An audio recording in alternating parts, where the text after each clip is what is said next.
नमस्कार, news blast देख रहे हैं आप। मैं हूं आपके साथ दीपिका सिंह। चलिए शुरुआत करेंगे खबरों की। बलूचिस्तान में चीनी काफिले पर हमला। ग्वादर पोर्ट में चीनी इंजीनियरों पर हमला हुआ है। हथियारबंद विद्रोहियों ने भीषण अटैक किया है। ग्वादर में नेवल बेस बना रही है चीनी सेना। पीएलए इंजीनियरों पर आतंकी हमला हुआ है। हमले में 4 चीनी नागरिकों की मौत की खबर भी मिल रही है। आतंकी हमले में 9 पाकिस्तानी सैनिकों की भी मौत हुई है। बलूच लिबरेशन आर्मी ने हमले की जिम्मेदारी ली है। तो यहां पर हमला हुआ है, कई लोगों की जान भी गई है। और ग्वादर पोर्ट में चीनी इंजीनियरों पर हमला किया गया है। हथियारबंद विद्रोहियों ने भीषण अटैक किया है। ग्वादर में नेवल बेस बना रही है चीनी सेना। पीएलए इंजीनियरों पर आतंकी हमला हुआ है। हमले में अभी तक जानकारी है कि 4 चीनी नागरिकों की मौत हो गई है। आतंकी हमले में 9 पाकिस्तानी सैनिकों की भी मौत हुई है, जान गई है। बलूच लिबरेशन आर्मी ने हमले की जिम्मेदारी ली है। वायनाड में राहुल गांधी का बयान। मणिपुर हिंसा को लेकर राहुल गांधी ने भाजपा पर हमला बोला है। कहा कि 19 साल में नहीं देखा ऐसा हाल। मणिपुर में भारत के विचारों की हत्या की गई है। वहां लोगों के घरों को जला दिया गया है। बहन बेटियों के साथ बलात्कार किया गया है। हमारे आदिवासी भाई बहन इस देश के मूल मालिक थे। इस देश के मूल मालिकों को जमीन जंगल पर अधिकार दिया जाना चाहिए और जो वे चाहते हैं उन्हें करने की अनुमति दी जानी चाहिए। बीजेपी उन्हें 50 बार अयोग्य ठहरा सकती है, लेकिन वायनाड के साथ उनका रिश्ता कभी नहीं बदलेगा। सांसदीय बहाल होने के बाद पहली बार राहुल गांधी अपने संसदीय क्षेत्र पहुंचे। वहां पर सौगात दी, उद्घाटन भी किया। उसके बाद संबोधन हुआ और भाजपा पर निशाना साधा। कहा कि 19 साल में ऐसा हाल नहीं देखा जो अब हम देख रहे हैं। मणिपुर में भारत के विचारों की हत्या की गई है। यहाँ पर भी मणिपुर का जिक्र राहुल गांधी की तरफ से किया गया और कहा कि वहाँ लोगों के घरों को जला दिया गया है। बहन बेटियों के साथ बलात्कार किया गया है। हमारे आदिवासी भाई बहन इस देश के मूल मालिक थे, लेकिन इस देश के मूल मालिकों को जमीन जंगल पर अधिकार दिया जाना चाहिए और जो वे चाहते हैं उन्हें करने की अनुमति दी जानी चाहिए। बीजेपी उन्हें 50 बार अयोग्य ठहरा सकती है, लेकिन वायनाड के साथ उनका जो रिश्ता है वो कभी नहीं बदलेगा। बिजली कंपनियों की वेबसाइट से डेटा गायब। जन कल्याण पोर्टल से चल रही सभी कंपनियों की वेबसाइट जहां से डेटा गायब हुआ है। पोर्टल के माध्यम से कंपनियों की वेबसाइट का लिंक तो खुल रहा है, लेकिन इस लिंक में उपलब्ध सब लिंक पर नहीं मिल रही है कोई भी सूचना। जयपुर डिस्कॉम समेत सभी कंपनियों के अधिकारी, कर्मचारी, आमजन भी वेबसाइट पर सूचना के अभाव में परेशान हो रहे हैं। एक दूसरे को फोन कर वेबसाइट के बारे में वो जानकारी ले रहे हैं। हालांकि डिस्कॉम के जिम्मेदार अधिकारियों तक जैसे ही सूचना पहुंची तो DOIT के अधिकारियों के साथ लगातार वो संपर्क बनाए हुए हैं और जानकारी जुटाई जा रही है। लेकिन ऐसी भी जानकारी है कि वेबसाइट से जो डेटा है वो गायब हुआ है, क्योंकि लोगों को वहां पर डेटा या फिर कोई जानकारी उपलब्ध नहीं हो पा रही है। वो बात अलग है कि जन कल्याण पोर्टल से चल रही सभी कंपनियों की जो वेबसाइट है, पोर्टल के माध्यम से कंपनियों की वेबसाइट का जो लिंक है वो तो खुल रहा है, लेकिन इस लिंक में जो उपलब्ध सब लिंक है वो नहीं खुल रहा है। उस पर कोई सूचना नहीं मिल पा रही है। जयपुर डिस्कॉम समेत सभी कंपनियों के अधिकारी, कर्मचारी, आमजन भी वेबसाइट पर सूचना के अभाव में परेशान हो रहे हैं। जो भी वेबसाइट को विजिट कर रहा है उसको किसी भी प्रकार की कोई जानकारी नहीं मिल पा रही है, इसलिए लोगों को दिक्कत हो रही है। एक दूसरे को फोन कर वेबसाइट के बारे में अब लोग जानकारी ले रहे हैं। हालांकि डिस्कॉम के जिम्मेदार जो अधिकारी हैं उन तक जैसे ही ये सूचना पहुंची तो DOIT के अधिकारियों के साथ संपर्क लगातार वो बनाए हुए हैं। चलिए बात अब करेंगे मुख्यमंत्री अशोक गहलोत के फैसले की। दरअसल डूंगरपुर के 3 स्वास्थ्य केंद्र क्रमोन्नत हुए हैं। प्रदेश के 31 संस्कृत महाविद्यालयों में ध्यान कक्षों का निर्माण होगा। प्रत्येक ध्यान कक्ष का निर्माण 15 लाख रुपए की लागत से होगा।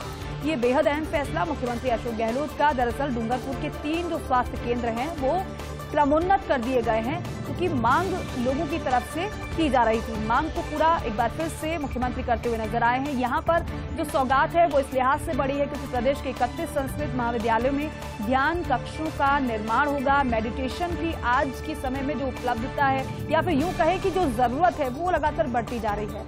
प्रत्येक ध्यान कक्ष का निर्माण 15 लाख रुपए की लागत से होगा, जिसको मंजूरी मुख्यमंत्री की तरफ से दी जा चुकी है। हिंदुस्तान टाइम्स में केंद्रीय मंत्री भूपेंद्र यादव का इंटरव्यू उसमें क्या कुछ कहा गया है वो आपको बताते हैं। अहम बातें, वन संरक्षण अधिनियम से खुलेंगे विकास के रास्ते, विभिन्न प्रकार की जमीनों का वन के रूप में वर्गीकरण, दिसंबर 1996 में सुप्रीम कोर्ट के फैसले के बाद परिभाषा तय हुई है, राजस्व वन भूमि पर कानून लागू, इसके अलावा भी है वन, और साथ ही साथ ये भी उनकी तरफ से कहा गया कि निजी या किसी संस्था की जमीन पर वन और पौधारोपण, नया वन संरक्षण कानून हर तरह की वन भूमि पर लागू है, इससे दूर होगी सड़क और अन्य निर्माण कार्यों में रुकावटें। केंद्रीय वन एवं पर्यावरण मंत्री हैं भूपेंद्र यादव, जिनका इंटरव्यू जिसमें मुख्य बातें कही गई हैं उनकी तरफ से वो हम आपको बता रहे थे। उन्होंने जो मुख्य बातें कही हैं उसमें ये कहा है कि वन संरक्षण अधिनियम से विकास के नए रास्ते खुलेंगे, विभिन्न प्रकार की जमीनों का वन के रूप में वर्गीकरण हो रहा है, दिसंबर 1996 में सुप्रीम कोर्ट के फैसले के बाद परिभाषा जो है वो तय हो पाई है, राजस्व वन भूमि पर कानून लागू और इसके अलावा भी वन है, निजी या किसी संस्था की जमीन पर वन और पौधारोपण, और नई वन संरक्षण कानून, नया जो वन संरक्षण कानून है वो हर तरह की वन भूमि पर लागू है, इससे सड़क और अन्य निर्माण कार्य में रुकावटें दूर होंगी। और साथ ही साथ आपको ये भी बताया कि केंद्रीय वन एवं पर्यावरण मंत्री हैं भूपेंद्र यादव, जिनके इंटरव्यू की मुख्य बातें आप देख रहे थे।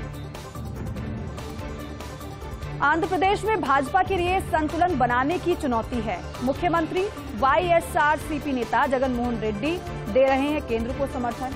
आंध्र प्रदेश में जगन मोहन रेड्डी की बहुमत की सरकार है, भाजपा को आंध्र प्रदेश की 25 लोकसभा सीटों की चिंता सता रही है। अब दूसरी तरफ फिर से एनडीए में लौटना चाहते हैं चंद्रबाबू नायडू। आंध्र प्रदेश में जगन मोहन रेड्डी के खिलाफ हैं तेदेपा नेता नायडू। अब अगर नायडू एनडीए में आ गए तो जगन मोहन रेड्डी नाराज होंगे। अब ऐसे में तेदेपा का जनवरी से पहले एनडीए में लौटना जो है वो मुश्किल नजर आ रहा है। लेकिन बात 25 लोकसभा सीटों की है। यहाँ पर आंध्र प्रदेश में भाजपा के लिए संतुलन बनाने की चुनौती इसीलिए नजर आ रही है क्योंकि मुख्यमंत्री वाईएसआरसीपी नेता जगन मोहन रेड्डी केंद्र को तो समर्थन दे रहे हैं, जिस तरीके से भी राज्यसभा में समर्थन दिया, लेकिन आंध्र प्रदेश में जगन मोहन रेड्डी की बहुमत की सरकार है। भाजपा को आंध्र प्रदेश की 25 लोकसभा सीटों की अब चिंता सता रही है। दूसरी तरफ फिर से एनडीए में लौटना चाहते हैं चंद्रबाबू नायडू, लेकिन यहां पर पेच फंस रहा है क्योंकि आंध्र प्रदेश में जगन मोहन रेड्डी के खिलाफ तेदेपा नेता है नायडू, जो कि एनडीए में आना चाहते हैं। अगर नायडू एनडीए में आ गए तो जगन मोहन रेड्डी नाराज हो जाएंगे और बीजेपी नहीं चाहेगी जगन मोहन रेड्डी को नाराज करना। तेदेपा का जनवरी से पहले एनडीए में लौटना इसलिए मुश्किल नजर आ रहा है। लौटना चाहते हैं। हिंसा के दौरान म्यांमार चले गए मैतेई परिवार। मई में हिंसा के कारण मोरेह गांव के 230 लोग जंगल में चले गए। हिंसा में मोरेह गांव करीब 60 घरों और दुकानों में आग लगाई गई। मैतेई समुदाय के लोग सुरक्षा के लिए म्यांमार पहुंच गए। म्यांमार की सीमा पर बसे मोरोह में बन रहा है एशियन हाईवे। एक टोक्यो से तुर्की को जोड़ेगा ये हाईवे जो बन रहा है। यहाँ कुकी जो समुदाय का कब्जा है, म्यांमार के घने जंगल में तंबू लगाकर रह रहे हैं मैतेई परिवार। वतन लौटने में मदद चाहते हैं ये 230 भारतीय नागरिक, लेकिन यहाँ पर जो मैतेई परिवार हैं वो लौटने की इच्छा जाहिर कर रहे हैं। वो चाहते हैं, हिंसा के दौरान म्यांमार चले गए मैतेई परिवार, लेकिन वापसी वो करना चाहते हैं। मई में हिंसा के कारण मोरेह गांव के 230 लोग जंगल में चले गए थे। अब हिंसा में मोरेह गांव करीब 60 घरों और दुकानों में हालांकि आग लग गई थी, आग लगा दी गई, या फिर यूं कहें मैतेई समुदाय के लोग सुरक्षा के लिए म्यांमार पहुंच गए। म्यांमार की सीमा पर बसे मोरेह में एशियन हाईवे 1 बन रहा है। टोक्यो से तुर्की को जोड़ेगा ये हाईवे, जहां यहाँ पर कुकी जो समुदाय का कब्जा है। म्यांमार के घने जंगल में तंबू लगाकर मैतेई परिवार रह रहे हैं, लेकिन वतन लौटने में मदद चाहते हैं ये 230 भारतीय परिवार। महाराष्ट्र के उप मुख्यमंत्री अजित पवार ने खुलासा किया है। दरअसल मुख्यमंत्री एकनाथ शिंदे के साथ कोई शीत युद्ध नहीं चल रहा है। नेता विपक्ष विजय वडेट्टीवार ने कहा था कि दोनों ने, हालांकि ये सुगबुगाहट काफी समय से चल रही है, दोनों में शीत युद्ध जारी है, ऐसी चर्चा खूब चल रही है। पुणे में एक फ्लाईओवर का उद्घाटन करने गए थे अजित पवार। इस मौके पर एकनाथ शिंदे नहीं थे। पत्रकारों ने पूछा था सवाल। इस दौरान अजित पवार ने कहा कि मुख्यमंत्री की तबीयत ठीक नहीं है। कुछ लोग कहते हैं कि वो अपसेट हैं, लेकिन ऐसी बात नहीं है। वो मुख्यमंत्री हैं और अच्छा काम कर रहे हैं। उनके एक तरफ थे देवेंद्र फडणवीस तो दूसरी तरफ मैं आ गया हूं। मुख्यमंत्री के साथ हैं हम दोनों उप मुख्यमंत्री, ये अजीत पवार की तरफ से कहा गया। हालांकि एक कार्यक्रम में अजीत पवार जब पहुंचे तो उनसे सवाल किया गया एकनाथ शिंदे को लेकर, क्योंकि वो वहां पर मौजूद नहीं थे। एकनाथ शिंदे मुख्यमंत्री के साथ कोई शीत युद्ध नहीं चल रहा है, अजीत पवार ने कहा। नेता विपक्ष विजय वडेट्टीवार ने कहा था कि दोनों में शीत युद्ध जारी है और उसके बाद ही चर्चा का विषय बन गया था। पुणे में एक फ्लाईओवर का उद्घाटन करने अजीत पवार गए थे, लेकिन इसी दौरान क्योंकि एकनाथ शिंदे वहां पर मौजूद नहीं थे, पत्रकारों ने सवाल पूछ डाला। अजीत पवार ने कहा कि मुख्यमंत्री की तबीयत ठीक नहीं है, इसलिए वो यहाँ पर नहीं आए हैं। लेकिन कुछ लोग कहते हैं कि वो अपसेट हैं, लेकिन ऐसी बात नहीं है। वो मुख्यमंत्री हैं और अच्छा काम कर रहे हैं। उनके एक तरफ थे देवेंद्र फडणवीस तो दूसरी तरफ मैं आ गया हूं। मुख्यमंत्री के साथ हैं हम दोनों उप मुख्यमंत्री, अजीत पवार ने ये बात कही। संसद सदस्यता बहाल होने के बाद राहुल गांधी की दूसरी यात्रा की चर्चा हो रही है। पश्चिम से पूरब तक दूसरी भारत जोड़ो यात्रा करेंगे राहुल गांधी। 2 अक्टूबर गांधी जयंती पर यात्रा शुरू करने का प्रस्ताव नजर आ रहा है। गुजरात में साबरमती आश्रम से यात्रा शुरू करेंगे राहुल गांधी। इस बार भारत जोड़ो यात्रा में राहुल के अलावा कोई स्थायी यात्री नहीं रहेगा, इसीलिए दूसरी यात्रा के दौरान बहुत छोटा काफिला होगा। आयोजकों को रोजाना हजारों लोगों के शामिल होने की उम्मीद है। हालांकि अभी राहुल गांधी की टीम ने हरी झंडी इसे नहीं दी है। इससे राजस्थान, एमपी, छत्तीसगढ़ में प्रभावित होंगे चुनाव कार्यक्रम। लेकिन एक बार फिर से भारत जोड़ो यात्रा राहुल गांधी की होगी जरूर। वो इसलिए कहा जा रहा है क्योंकि आपने सुना होगा राहुल गांधी ने इस बात का जिक्र भी किया था जब उनसे भारत जोड़ो यात्रा को लेकर सवाल किया गया था। उन्होंने कहा था कि यहीं तक ही ये सीमित नहीं है, बल्कि आगे भी इस तरीके से भारत जोड़ो यात्रा निकाली जाएगी, क्योंकि कांग्रेस पार्टी में एक अलग का, एक गजब का उत्साह भारत जोड़ो यात्रा के बाद आया है और उसे कांग्रेस बरकरार रखना चाहेगी। दूसरी यात्रा की बात कर रहे हैं जिसकी चर्चा चल रही है।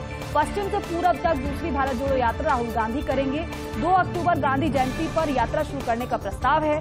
गुजरात में साबरमती आश्रम से यात्रा शुरू करेंगे राहुल गांधी, ऐसी चर्चा है। लेकिन इस बार भारत जोड़ो यात्रा में राहुल के अलावा कोई स्थायी यात्री नहीं होगा, इसलिए दूसरी यात्रा के दौरान बहुत छोटा काफिला होगा। क्योंकि आपने देखा था पहली यात्रा में लंबी लंबी कतारें लोगों की देखने को मिली थी। बड़ी संख्या में लोग वहां पर शामिल हुए थे, समर्थक शामिल हुए थे।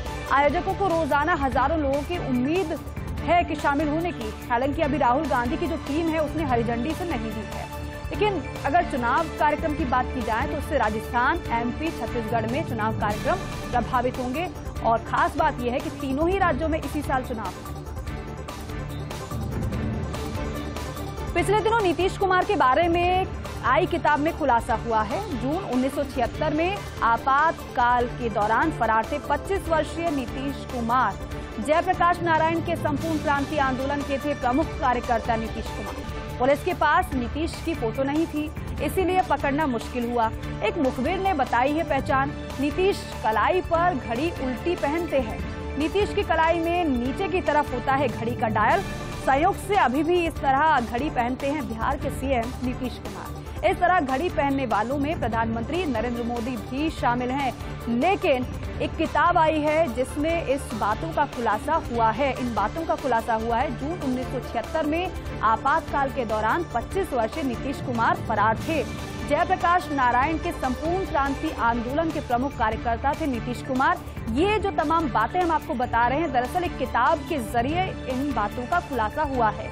पुलिस के पास नीतीश की फोटो नहीं थी, इसलिए पकड़ना मुश्किल हुआ। क्योंकि संपूर्ण क्रांति आपको याद होगा किस तरीके से जन आंदोलन चलाया गया था, जिसे जेपी आंदोलन के नाम से भी आप जानते होंगे। उस दौरान तमाम गिरफ्तारियां हुई थी, लेकिन नीतीश कुमार बच गए थे। वो इसलिए क्योंकि किताब ने खुलासा ये किया है, किताब से खुलासा ये हुआ है कि पुलिस के पास नीतीश कुमार के फोटो नहीं थे, कोई पहचान नहीं थी, इसलिए उन्हें पकड़ना मुश्किल हो गया, इसीलिए वो गिरफ्तारी से बच गए थे। एक मुखबिर ने पहचान बताई। नीतीश कलाई पर उल्टी घड़ी पहनते हैं। नीतीश की कलाई में नीचे की तरफ घड़ी का डायल होता है। संयोग से अभी भी इसी तरीके से घड़ी पहनते हैं बिहार के सीएम नीतीश कुमार। और इस तरह घड़ी पहनने वालों में प्रधानमंत्री नरेंद्र मोदी भी शामिल हैं। राजस्थान को कल्याणकारी राज्य में बदलते अशोक गहलोत। चुनाव से पहले मुख्यमंत्री की कल्याणकारी योजनाओं की कतार नजर आ रही है। इस समय सामाजिक न्याय पर गहलोत प्रशासन का फोकस है। गिग वर्कर्स के लिए कानून बनाने वाला पहला राज्य बना है राजस्थान। इसके अलावा न्यूनतम आय गारंटी अधिनियम विधानसभा में पारित। अन्य राज्यों के लिए भी मिसाल बनेंगे राजस्थान के ये दोनों विधेयक। राजस्थान में कल्याणकारी राज्य का गहलोत मॉडल कायम है और इसी मुद्दे पर केंद्रित रहेगा राजस्थान विधानसभा चुनाव 2023।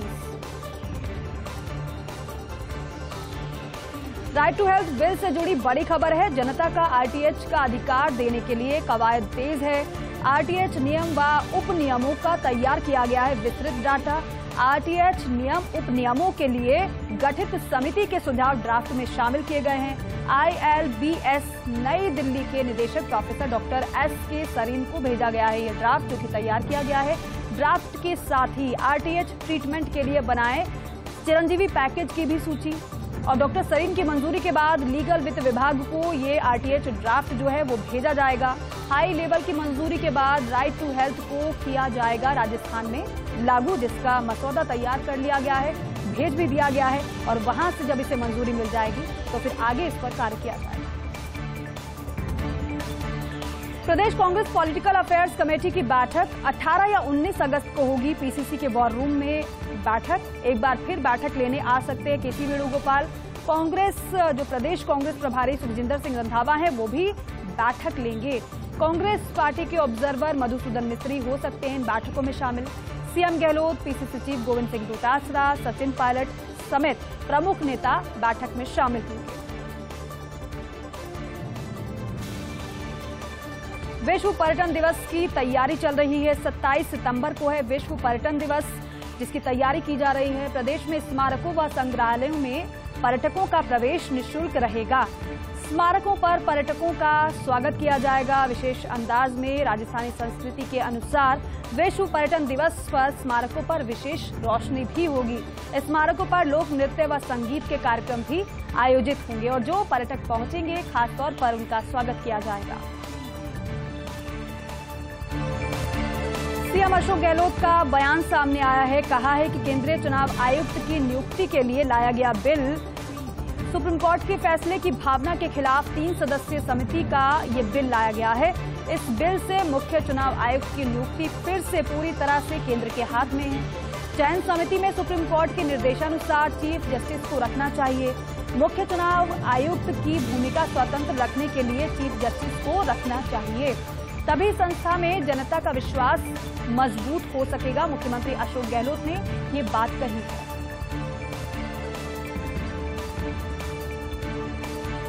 और चलिए इस खबर के साथ ही फिलहाल इस बुलेटिन में बस इतना ही। आप देखते रहिए फर्स्ट इंडिया न्यूज। नमस्कार।